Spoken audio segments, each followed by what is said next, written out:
കേൾവിക്കുറവ് മിക്ക ആൾക്കാരും അവരുടെ സോഷ്യൽ ലൈഫിനെ അല്ലെങ്കിൽ വർക്ക് ലൈഫിനെ ഫാമിലി ലൈഫിനെയൊക്കെ എഫക്റ്റ് ചെയ്യുന്നത് വരെ ആരും വലിയ കാര്യമാക്കാറൊന്നുമില്ല അല്ലേ.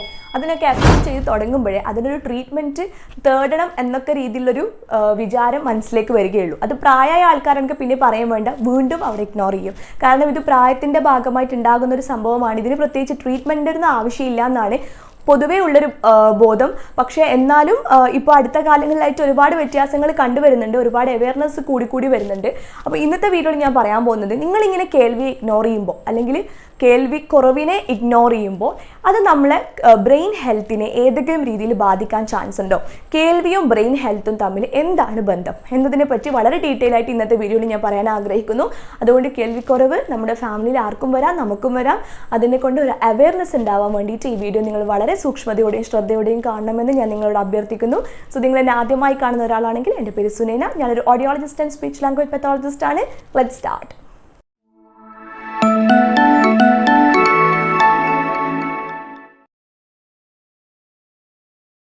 സോ കേൾവിക്കുറവുള്ള ഒരാൾ ഒരു ഓഡിയോളജിസ്റ്റിനെയോ ENTയോ കാണാൻ വേണ്ടിയിട്ട് ആവറേജ് 10 വർഷം എടുക്കുന്നതാണ് നമ്മൾ സ്റ്റഡീസൊക്കെ പ്രൂവ് ചെയ്തിരിക്കുന്നത്. സോ ഈ 10 വർഷ കാലം കൊണ്ട് നമ്മുടെ കേൾവി ഇത്രയും കുറഞ്ഞു വരുന്ന സമയത്ത് അത് നമ്മുടെ ബ്രെയിൻ ഒരുപാട് ബാധിച്ചിട്ടുണ്ടാകും. സോ ഈ ഒരു മിസ്റ്റേക്കാണ് നമ്മൾ ഫസ്റ്റ് തന്നെ അവോയ്ഡ് ചെയ്യേണ്ടത്.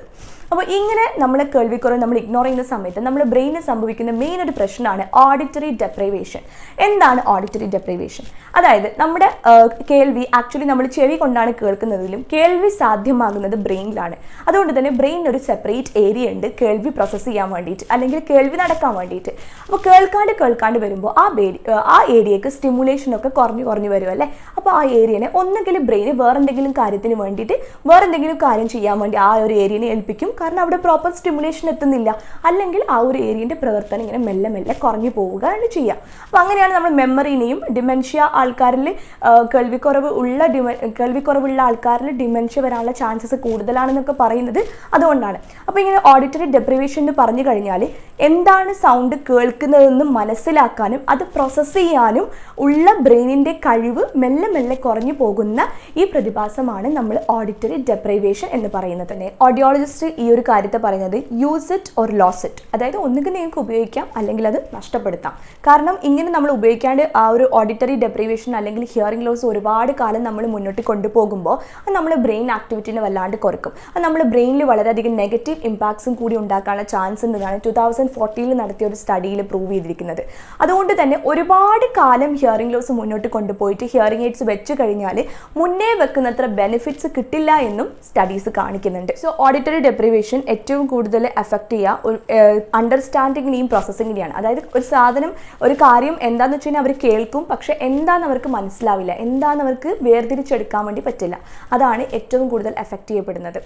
ചിലപ്പോൾ ഈ ഹിയറിംഗ് എയ്ഡ്സ് വെച്ച് കഴിഞ്ഞാൽ അല്ലെങ്കിൽ ഈ ഓഡിറ്ററി ഡെപ്രിവേഷൻ പെർമനൻ്റ് ആണെന്നുള്ളൊരു ക്വസ്റ്റ്യൻ ഉണ്ടാവില്ലേ നിങ്ങളുടെ ഉള്ളിൽ. അത് നമുക്ക് ഉറപ്പിച്ച് പറയാൻ പറ്റില്ല. പെർമനൻ്റ് ആണെന്ന് നമുക്ക് ഉറപ്പിച്ച് പറയാൻ പറ്റില്ല, പെർമനൻ്റ് അല്ലാതെ നമുക്ക് ഉറപ്പിച്ച് പറയാൻ പറ്റില്ല.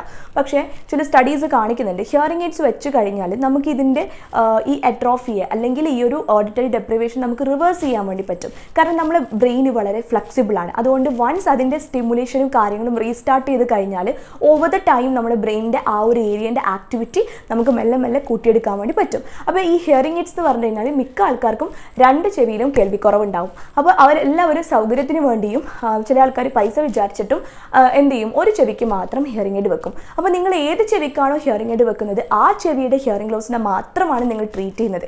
അപ്പോൾ ആ ഒരു ഏരിയയിലുള്ള കോർട്ടെക്സിനെ മാത്രമാണ് നിങ്ങൾ സ്റ്റിമുലേറ്റ് ചെയ്യുന്നത്.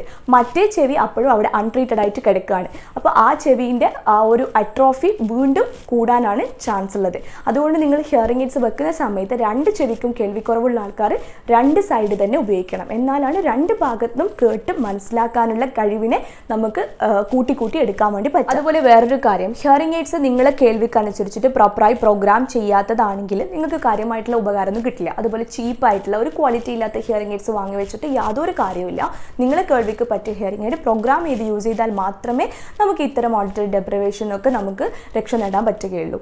അതുപോലെ തന്നെ വേറൊരു കാര്യം നിങ്ങൾ ശ്രദ്ധിക്കേണ്ടതാണ്, ഓഡിറ്ററി റീഹാബിലിറ്റേഷനും കൂടി നിങ്ങൾക്കൊരു ഓപ്ഷൻ ഉണ്ട്. അതായത് ഹിയറിംഗ് കുറച്ചും കൂടി ഷാർപ്പാക്കാൻ വേണ്ടിയിട്ട് നിങ്ങൾക്ക് ഓഡിറ്ററി റീഹാബിലിറ്റേഷൻ എന്ന് പറഞ്ഞ ഇതിന് പോകാം. അതായത് സൗണ്ട്സ് കേൾക്കാൻ വേണ്ടി എത്രത്തോളം നന്നായിട്ട് നിങ്ങൾക്ക് സൗണ്ട്സിനെ ശ്രദ്ധിക്കാൻ വേണ്ടി അതിനുള്ള ട്രെയിനിങ്ങും കാര്യങ്ങളുമാണ് അതിൽ നടക്കുന്നത്. എത്ര നന്നായി നിങ്ങൾക്ക് ഹിയറിംഗ് എയ്ഡ് കൂടി സൗണ്ട് കേട്ട് പ്രോസസ്സ് ചെയ്യാം, ആ ഒരു കാര്യമാണ് അതിൽ കൂടി നിങ്ങൾക്ക് ട്രെയിനിങ് തരുന്നത്. അതും വളരെ നല്ലൊരു ഓപ്ഷനാണ്. സോ ഇൻ എ നട്ട്ഷെൽ പറയുകയാണെങ്കിൽ ഹിയറിംഗ് ലോസും മറ്റ് എല്ലാ കാര്യങ്ങളും പോലെ ഓൺ ടൈം കൃത്യമായ സമയത്ത് തന്നെ കണ്ടുപിടിച്ച് ട്രീറ്റ്മെൻറ്റ് കൊടുക്കേണ്ട ഒരു കാര്യമാണ് ഹിയറിംഗ് ലോസ്. നമ്മൾ ഏറ്റവും കൂടുതൽ ഇഗ്നോർ ചെയ്യുന്ന ഒരു സെൻസാണ് കേൾവി.